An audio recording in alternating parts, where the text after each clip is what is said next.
Hey, what's going on, everybody? Welcome to another roleplay review, this time going over Swan Song and Kerwyn's log, Final Dance Kerwyn.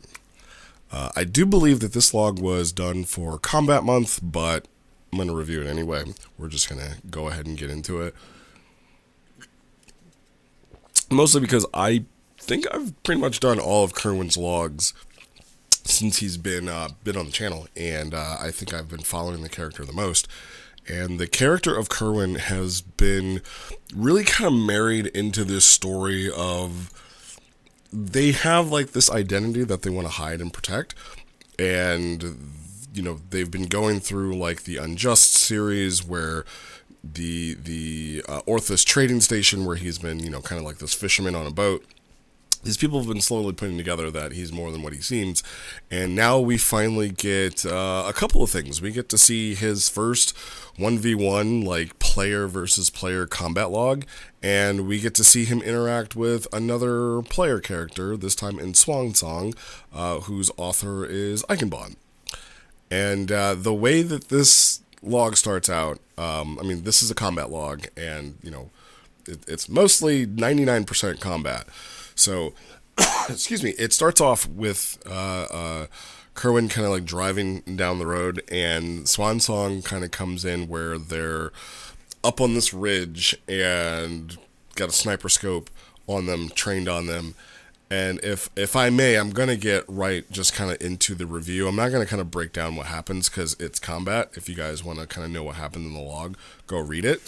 But Swan Song is basically hunting Kerwyn, and they fire this sniper shot off and cuts the power to his truck. I'm like, in my head, I'm assuming like the blue truck from episode 1 of Dragon Ball Z, right? Like Kerwyn's just in this old pickup, barely making it down a dirt road.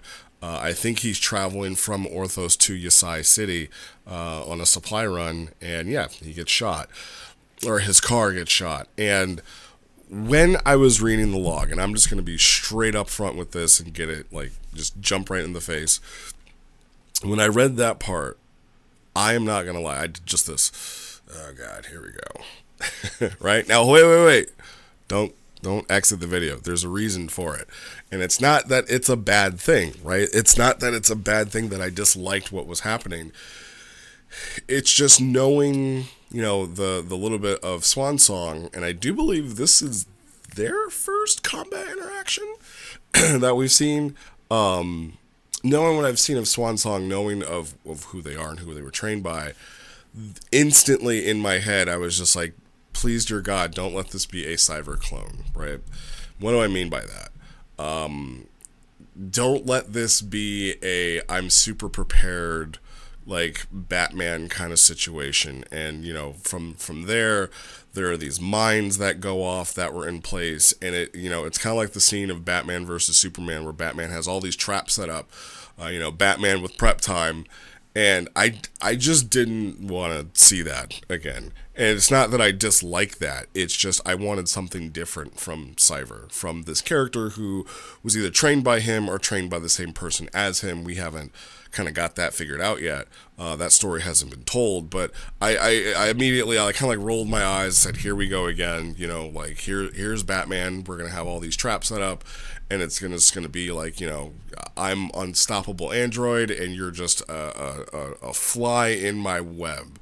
And it wasn't that. Like, I'm so happy it wasn't that. Like, yeah, there was the sniper bullet that, disabled the car, and it was the mines that were going off, and Kerwyn, responds with like after image to kind of set the mines off, to kind of figure out, where is this person shooting me from, and then they actually meet face to face. And kind of surprising that, Swan Song, from the last image that I have of them, was like, this beautiful android woman and, green hair, blue eyes, mechanical parts everywhere. But Swan Song's basically just like one of those faceless porcelain dolls with red optics, right? You can't even call them eyes. There's just two orbs that are like where the eyes would be. Kind of creepy, right? kind of disturbing and unnerving. But yeah, they meet up, they have combat. In Kerwyn's first outing in combat, I think they did very well, right? Exchanging blows, a little heavy on the damage, right?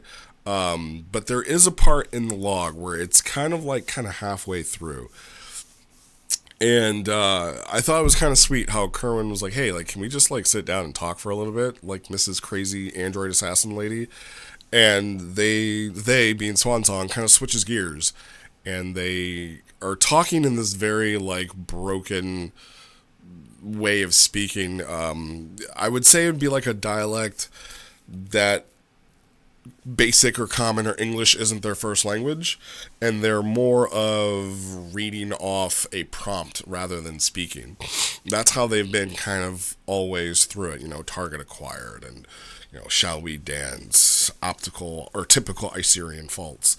Like just very kind of like non-emotional, but when Kerwyn kind of talks them down, it's like, hey, like let's just relax, let's sit on this cliff edge. We'll just, you don't have to kill each other, and we'll just talk. And, yeah, the little bastard was lying the whole time. And he, like, sneaks his tail out and grabs her by the ankle, throws her off the cliff, and blasts her off the cliff. And I thought that was great, right? Like, it did show a lot of personality through combat. It really did. And it made it, very interesting to see this is how this guy actually works, right? This is how, when his life is on the line, he'll do whatever he needs to secure a victory and to blow shit up. And I thought that was really awesome. I thought that was really cute. Of be a little shit, be your character doesn't have to be all about I'm this noble, honest warrior. He'll lie to get to get the job done, and how it just pissed her off right away, and that flip or that switch gets flipped right back. And throughout the fight, Swansong, you can kind of tell like their eyes are going from like blue to red. Obviously, red's like pissed off, anger, I'm gonna kill you, and blue's more of like, I'm just kind of running through the motions. But overall, it was a good fight. It was very bloody. It got really into it. You can definitely tell that Ike was playing Cyberpunk at the time, because they literally have mantis blades come out towards the end, and it was a cool but terrifying moment where, at least in my headcanon, they're just like a chassis with arms and like a neck, and these arms are like climbing up with the blades. And the head's just kind of wobbling there. I mean, that's how I envisioned it. And at the end, they stabbed the shit out of Kerwyn. Excuse me. And yeah, it was brutal. Would I say this is a tier 0 fight? Absolutely not. Am I going to fight that? That people kind of are wanting to skip over to tier 0 and get kind of into it. I'm not going to fight it.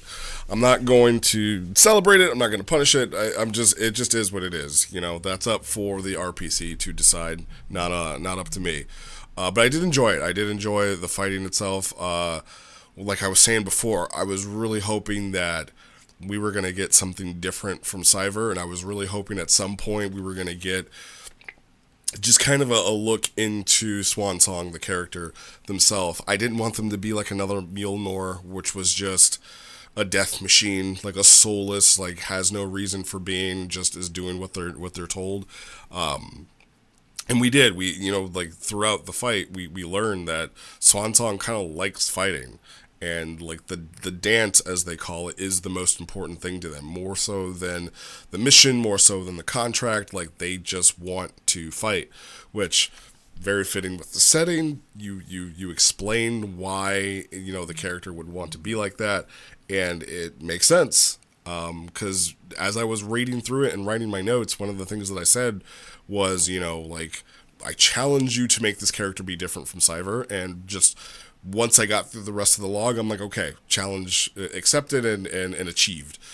Because it does read and feel very different from the character, and I hope like that's the path and trajectory that this character takes, with some sprinkling in of like why they are trained this way, and they can bring in things that they have done and that they've been trained to do that are similar to it. But I just didn't want this to be a clone of that character. And as for Kerwyn, the thing that I wanted to see from them was why, right? I think in one of my last reviews I said like it's kind of time you need to tell us who it was that at least tell the audience, okay, like this is who it is that's been kind of after me. This is why I've been so on edge. And we find out that Cade is his brother, and kind of like a Clive Joshua situation where from what I'm understanding, Kerwyn probably was the older brother, and was sworn to protect Cade, and for some reason Cade wants him dead. And that's why he left Vera. That's why he's here on God, I almost said Nick Yellow, on Vegeta. As to why they're after them, that's the story you get to tell. But overall, yeah, I thought this was a brutal fight, but you guys did good. I yet to dally out the points, but we'll see how I'm feeling when I do it. And yeah, thanks for watching, and I'll catch you guys next time.